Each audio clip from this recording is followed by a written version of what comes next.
먼저 이제 두 분의 발제문에 대해서 제가 좀 의견을 먼저 좀 드리고 질문을 하나씩 또 드렸는데요. 먼저 신재길 위원장님 발제 같은 경우에는 인플레이션 개념과 작동 방식에 대해 어떤 좀 상세하게 설명을 하셨고, 현 시점에서 전 세계적인 물가 폭등이 어떻게 일어나는지 좀 그 과정을 잘 이해할 수 있었던 것 같습니다. 그리고 특히 미국 연준의 인플레이션 정책을 통해서 이제 글로벌 물가 폭등 사태가 미국을 제외한 주변부 국가와 민중들에 미친 영향을 좀 세분화해서 이렇게 5가지 구체적 사례를 제시했다고 봅니다. 근데 이제 제가 조금 궁금한 거는 이 5가지 구체적 사례 중에서 어쩌보면 이게 어떻게 그 세계 경제의 저항이고 미국 이외의 나라들 치명적이라는 주장을 할 수 있는지 이게 약간 좀 과도하지 않은가. 물론 이제 그게 요약을 해서 이렇게 풀다 보니까 제가 좀 이해가 부족한 게 아닐까 생각을 하는데, 예를 든다면 시에로 파생 상품 부도 위험이나 어떤 부동산 시장 버블 이런 것들은 어쨌든 전 세계적인 어떤 그런 재앙으로서까지 갈 수 있을까 하는 좀 궁금한 점이 있습니다. 뭐 나중에 다시 좀 설명해 주시면 좋을 것 같고요. 또 마지막 장에 혁명의 가능성과 노동자 민주주의 과제에서 혁명의 객관적 조건은 세계 경제 블록화와 인플레이션의 장기화와 세계 경제의 장기 침체라고 이렇게 주장을 하셨는데, 저는 이건 어쩌보면 금융위기, 2008년 금융위기 지속적으로 이렇게 왔다고 좀 보고는 있습니다. 제가 생각할 때는. 근데 이게 좀 지금 이 시점에서 혁명을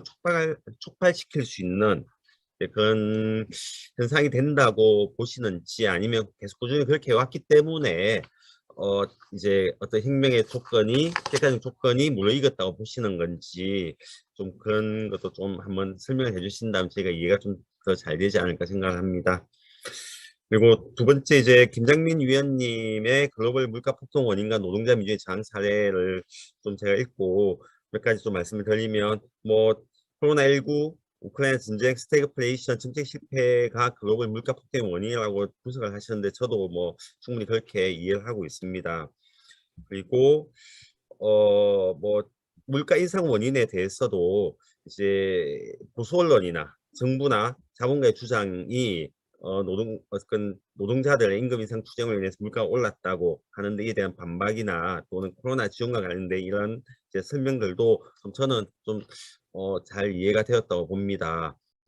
이제 다만 이제 뭐 이거는 어찌 보면 전체적인 맥락과는 좀 크게 상관은 없는 거라고 보지만, 제가 이 말은 조금 많이 좀 걸려서 이제 좀 한번 꼭 말씀드리고 싶었는데, 뭐 내용은 자산의 거품 가격이 생기면 부자들이 투기를 통해 돈을 벌지만 그것은 노동자 민중이 직접 손해를 주는 것은 아니고, 더구나 그 거품 가격은 주기적으로 폭락하고 있는데, 주택을 투기 수단이 아니라 주거 수단을 본다면 공공주택을 확대하는 조건이라면 부자들 투기가 노동자 민중의 생존과 직접적인 관계가 없다라고 이렇게 좀 단정을 하셨는데, 뭐 좀 일단 좀 빼더라도 과연 노동자 민중이 부동산 투기를 하지 않는가, 가난하기만 한가, 우리 현재 뭐 전 세계적인 한국뿐만 아니라 봤을 때 너무 이런 투기가 부자들 많이 하고 있다 이렇게 좀 단정하는 거 아닐까 하는 생각도 들고요. 또 실제 뭐 지난 대선에서도 그런 게 좀 나타났지만 주택 가격 상승이 그것이 직접적인 노동자에게 손해가 되고 안 되고를 떠나서 이제 현대 자본주의 사회에서는 상대적 빈곤의 문제도 굉장히 중요한데, 이걸 이렇게 그냥 좀 단정을 해서 이게 아무 의미가 없거나 우리한테 노동자 민중에게 영향을 주지 않는다라고 생각하는 거는 좀 과도한 좀 의견이 아닌가 하는 생각이 들고요.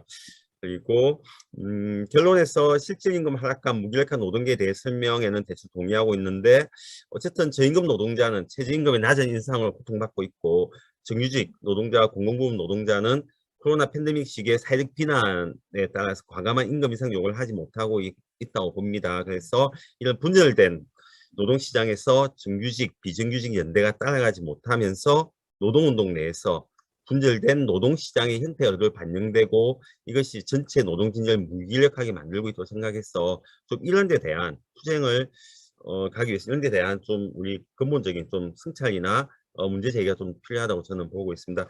그래서 이러한 이론적 배경이나 설명을 통해서 제가 좀 글로벌 차원의 물가 인상과 경제 위기 속에서 노동자들 임금 인상 투쟁에서 제가 속해 있는, 제가 지금 하고 있는, 활동하고 있는 공공부문 정규직 노동자로서 좀 말씀드리고 싶은 거는, 임금 가이드라인과 인동한 총인건비, 그리고 직무급, 이 두 가지를 좀 예를 들어서 좀 말씀드리겠습니다. 이 내용이 이렇게 시간 내에 맞출 수 있을지 모르는데 좀 빨리 뭐 이렇게 제가 이렇게 글을 올렸기 때문에 빨리 좀 읽겠습니다. 아시겠지만 뭐 공공기관은 이제 기획재정부 및 행정안전부 예산 편성 기준에 따라서 매년 임금 인상률을 가이드라인으로 제시하고 이 총임금비 인상률을 준수하고 있습니다. 만약 총임금비를 넘어선다면 어차피 뭐 예산이 감액이 되기 때문에 실질적으로 공공기관 노동조합의 임금 협상은 무용지물이 되고 있습니다. 저희도 지금 임금 협상을 하고 있는데 사실 임금 협상은 사실 의미가 없다고 보는 거죠. 예, 그리고 총임금비는 공공부문, 비정규직, 정규직, 이거 문재인 정부가 시도했던 비정규직, 정규직 전환에서도 좀 노동자의 연대를 제한하는 요소로서 노노 갈등을 유발시켰다고 저는 봅니다. 이제 어떤 정규직 노조가 비정규직 노동자의 직접 채용에 적극적으로 나서지 못한 것이 좀 언론에 보도되는 공정성 논란뿐만 아니라 이제 전환된 노동자들 임금 인상이 총임금비에 묶였을 때 정규직 노동자 임금 인상에 악영향을 주는 이런 점도 좀 작동했다고 봅니다. 그리고 또 두 번째는 이제 그 직무급제 관련해서 말씀드리면 지금 김정민 위원께서도 발제문에서 말씀하셨는데 이제 정부는 공공부문의 비정규직부터 시작해 모든 공공부문에 시범적으로 최저임금을 1호봉을 하는 직무급을 도입하고자 한다고 비판했는데 이제 직무급제 실질 임금의 하락뿐만 아니라 공공부문 노동자의 연대를 좀 훼손하는 방식으로 작동한다고 봅니다. 그래서 이 직무급제가 가지고 있는 직무급제 그 실질적인 성격도 있지만 노동운동에 주는 좀 그런 부담이 있지 않을까 생각을 합니다.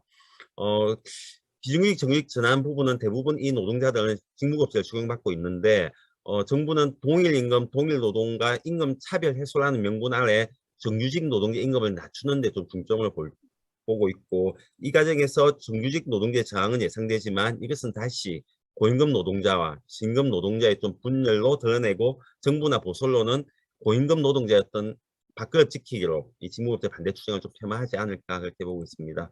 그래서 글로벌 위기와 물가 폭등의 외부적인 요인을 짚는 것과 더불어서 노동자 임금 투쟁에서 노동시장 분열에 대응한 정규직 노동자 주도의 연대가 복원되어야 하고 이러한 연대 복원을 위해서 공공부문 노동자의 투쟁 과제로는 총임금비 철폐 투쟁이 좀 가장 좀 필요하다고 봅니다. 임금 인상 투쟁의 직접적인 임금 인상 투쟁도 중요하지만 총임금비 철폐 투쟁이 좀 우선적으로 필요하다고 보고요. 그리고 직무급제 반대 투쟁에서도 직무급제 자체가 가지고 있는 모순점 외에도 사업장 내 저임금 노동자 임금 격차 해소가 우선되는 어떤 모든 노동자 임금이 높아지는 차원의 동일 임금, 동일 노동 투쟁이 좀 이루어져야 한다고 봅니다. 그래서 연대를 바탕으로 한 총임금비 철폐 투쟁과 직무급제 반대 투쟁은 실질적으로 하나의 투쟁으로 연대를 바탕으로 갈 수 있다고 봅니다. 네, 이상 마무리하겠습니다.